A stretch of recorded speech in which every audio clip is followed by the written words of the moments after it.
Hello বন্ধুরা, অনু village cooking চ্যানেলে আপনাদের অনেক স্বাগত জানাই। আমি আজকে একটি নতুন রেসিপি নিয়ে চলে এসেছি। নিরামিষ পনির তরকারি করব আমি। আপনারা এই ভিডিওটি দেখতে থাকুন আমি কেমনভাবে রান্না করি। আর ভিডিওটি ভালো লাগলে লাইক, কমেন্ট, শেয়ার করে সাবস্ক্রাইব করে দেবেন। যারা যারা আমার চ্যানেলটিকে এখনও সাবস্ক্রাইব করেননি, প্রত্যেক দিনের নিত্য নতুন ভিডিও পাওয়ার জন্য আপনারা সাবস্ক্রাইব করে নেবেন। বাড়িরই গরুর দুধ দিয়ে আমি পনির তৈরি করেছি, তা দেখাতে পারলাম না। সকাল সকাল আমি ছানা কেটে নিয়েছিলাম, দিয়ে পনির বানিয়ে নিয়েছি। এভাবে আমি পনিরটাকে কাটছি, দেখতেই পাচ্ছেন আপনারা। ভিডিওটি দেখতে থাকুন আপনারা প্রথম থেকে।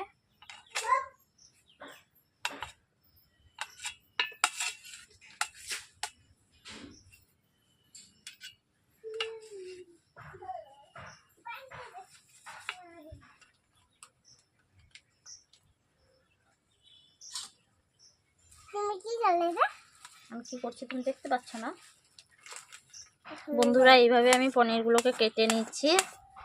আপনারা চাইলে বটিতেও কাটতে পারেন।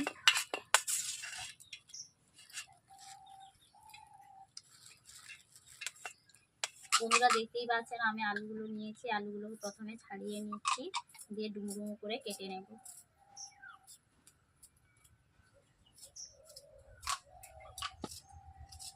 আজকে আমার দুজন গেস্ট এসছে, আমার মেয়ে আর মেয়ে বাড়ির পাশে একজন ছেলে এসছে।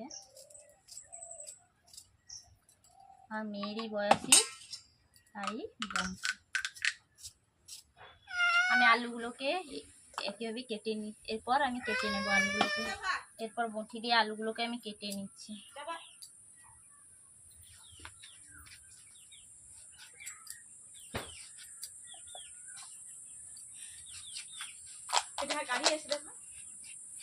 দেখতেই পাচ্ছেন আলুগুলোকে ছোট ছোট পনির যেমন ভাবে কেটেছি, আলুগুলোকে তেমন ভাবে কেটে নিচ্ছি। আমি যেমন ভাবে পনির কেটেছিলাম তেমন ভাবেই আলুগুলোকে কেটে নিয়েছি, এই ছোট ছোট টুকরো করে। দেখতেই পাচ্ছেন আপনারা।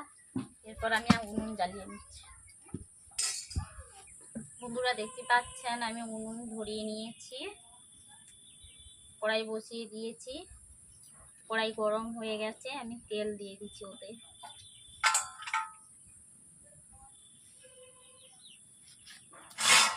তেল গরম হয়ে গেছে, আমি ওতে পনিরগুলো দিয়ে দিচ্ছি কড়াইয়ের মধ্যে ভাজার জন্য।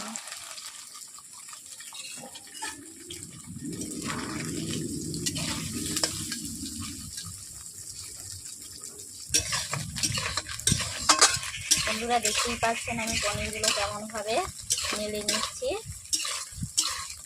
পনিরগুলোকে এইভাবে 3 মিনিট ভেজে নেবেন। পনিরগুলো আমার ভাজা হয়ে গেছে, লালচে কালার হয়ে গেছে। এইরকম ভাবে আপনারা পনিরগুলোকে ভেজে নেবেন।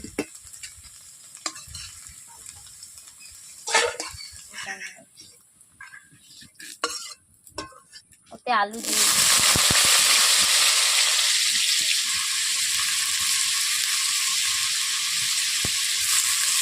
অল্প করে নুন দিয়ে নিচ্ছি।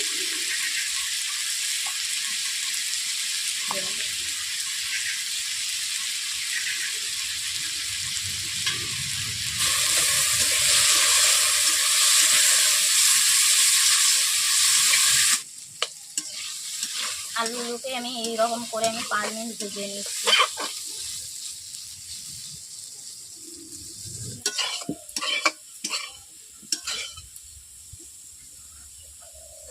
বন্ধুরা দেখতেই পাচ্ছেন আমার আলুগুলো ভাজা হয়ে গেছে, কেমন লালচে লালচে হয়ে গেছে। এইরকম ভাবে ভেজে নেবেন আপনারা পনিরের সঙ্গে আলু তুলে।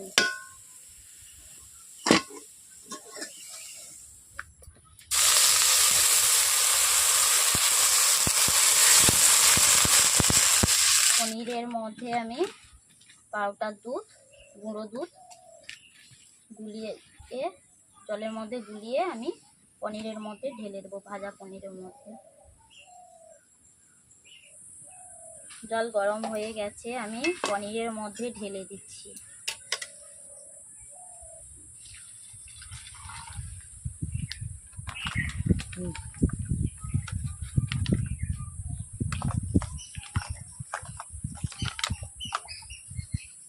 ভাজা পনিরের মধ্যে আমি গরম জল ঢেলে গুঁড়ো দুধ দিয়ে দিয়েছি, মিক্সিং করে দিয়েছি। এরকম করে আমি গুলে নিয়েছি। 10 মিনিটের জন্য আমি পনিরগুলোকে জলে ডোবানো অবস্থায় রেখে দেবো। ওর মধ্যে দিয়ে দিচ্ছি 5 ফোড়ন, লবঙ্গ, এলাচ, গোটা গরম মশলা। এরপর দিয়ে দেবো আদা বাটা।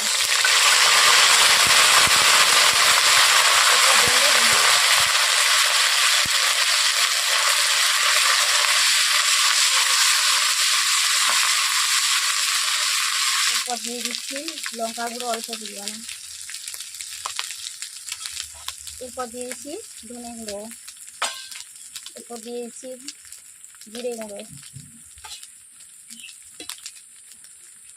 পনির মশলা,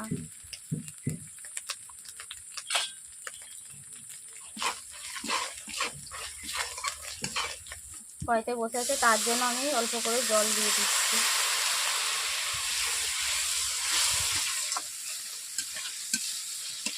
এইভাবে আমি মশলাটাকে 5 মিনিট কষিয়ে নিচ্ছি।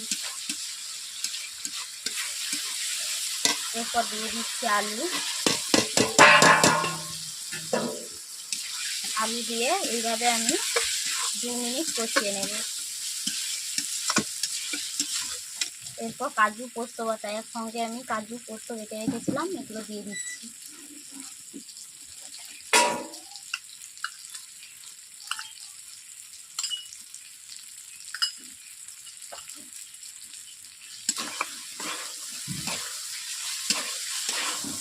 ভালো মতো নুন দিয়ে দিচ্ছি।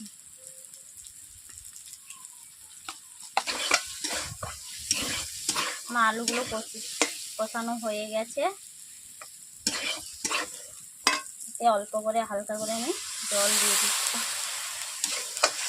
এইভাবে নেড়ে নেব। এই পনির সমেত জল সমেত দিয়ে দিচ্ছি।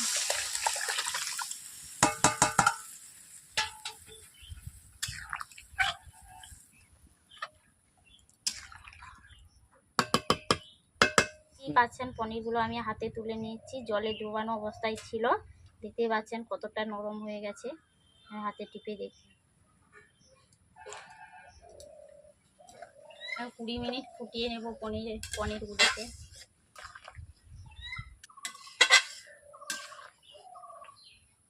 পনিরে স্বাদ মতো চিনি দিয়ে দিচ্ছি। আপনারা চাইলে আপনারা যে যেমনভাবে খাবে তেমনভাবেই চিনি দেবে। চিনি দেওয়ার পর আমি এইভাবে নেড়ে নিচ্ছি। বন্ধুরা দেখতেই পাচ্ছেন বাড়িতে পনির তৈরি করা পনিরগুলো যেমনভাবে ফুলছে, ছোট ছোট করে কেটেছিলাম, কেমনভাবে ফুলেছে দেখতেই পাচ্ছেন আপনারা।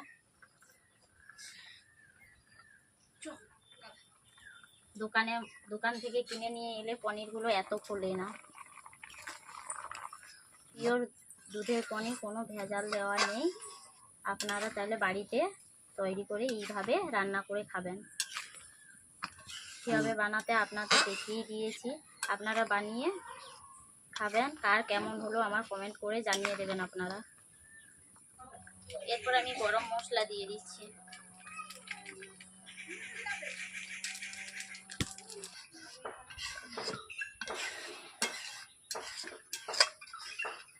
বন্ধুরা দেখতেই পাচ্ছেন আমার রান্না করা হয়ে গেছে।